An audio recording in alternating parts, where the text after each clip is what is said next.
Hey guys, my name is Xavier and I'm an entrepreneur. I began entrepreneurship,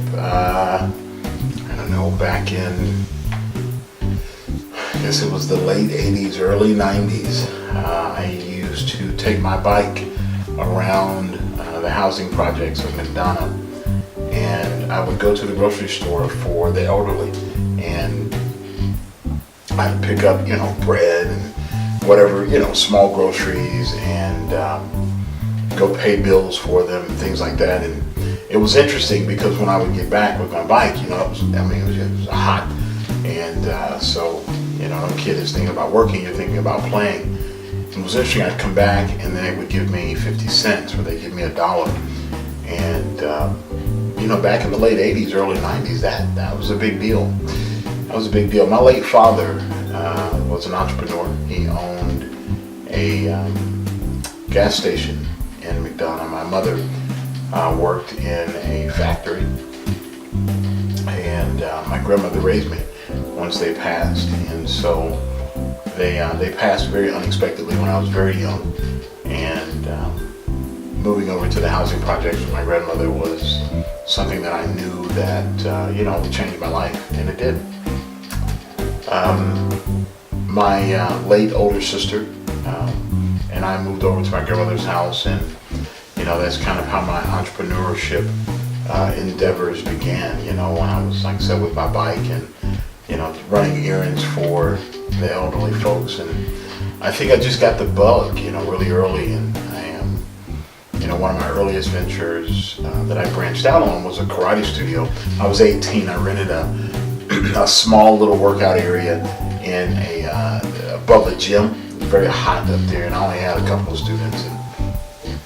But I got a taste of what entrepreneurship looked like, and I knew that there was something greater. I knew that I had great potential to do something greater, and so I worked in fast food.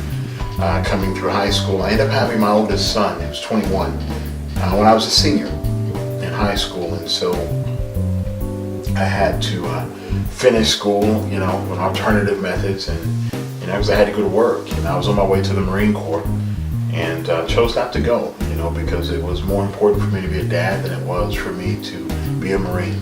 And so I went to college, did a semester over at Morehouse, and then transferred out to a Bible college in Wake Forest, Southeastern Baptist Theological Seminary, and finished there, because I thought the road for me was to be a pastor.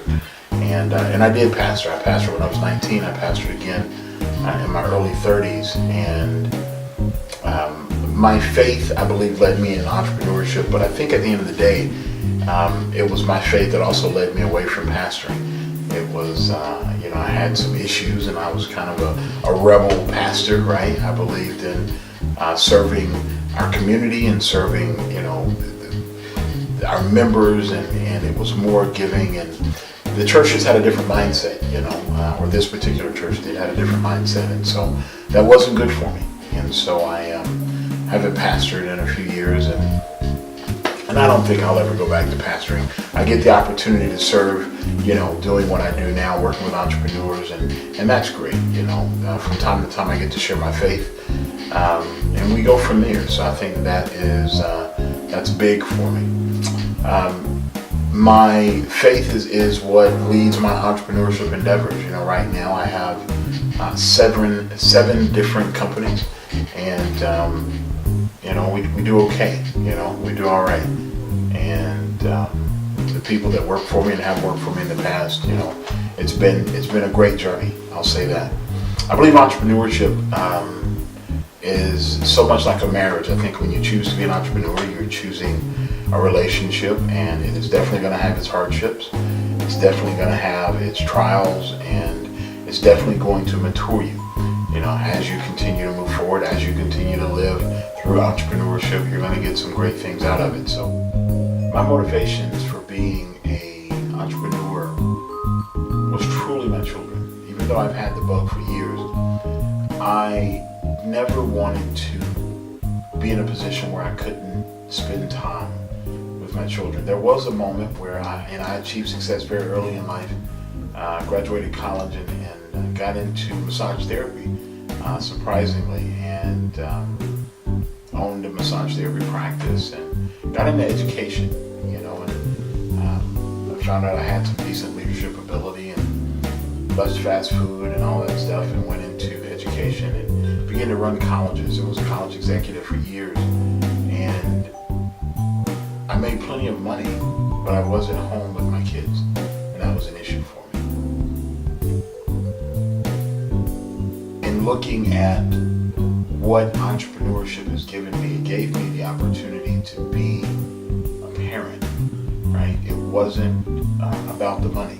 It just hasn't been. Do we need money to live? Yes. Do we need money to survive? Yes. But it wasn't about that. It was about me seeing my children go to karate practice and soccer practice and be there to coach and be there to root them on the sideline and be at the wrestling matches and do the dad stuff, right? Take my daughter on dates, and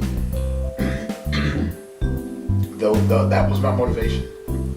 I became an entrepreneur so that I could control more of my time. I knew I wasn't going to fire myself, right? And so I knew that I cared more about my time than my employers did.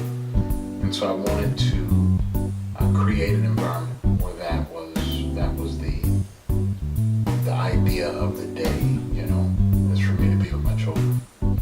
All of my companies, the idea for me, my personal thought process as it relates to business is we're here to serve.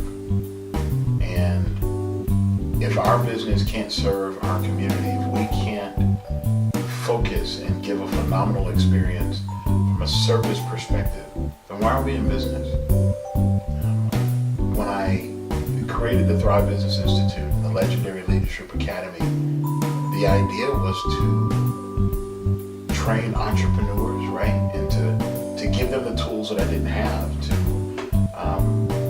to assist them in creating some phenomenal companies, putting their dreams to paper, and allowing those dreams to become reality through some great training and great coaching. And I think that's what we've been able to do.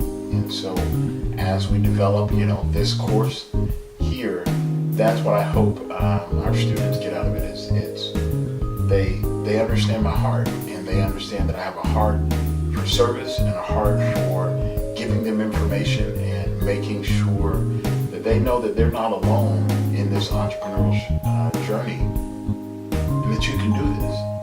Like, you can do this. You can start your company. You can run your company because you've been through worse, right? And we've had to put up with worse. So, I want my students to be encouraged. I want them to understand that, hey, I'm here for you. I know exactly where you are. Eating ramen noodles for years, and there were times when I wasn't sure about the dream, but I stuck to it, and I continue to tell myself, you can do this. And that's the message that I have for my students.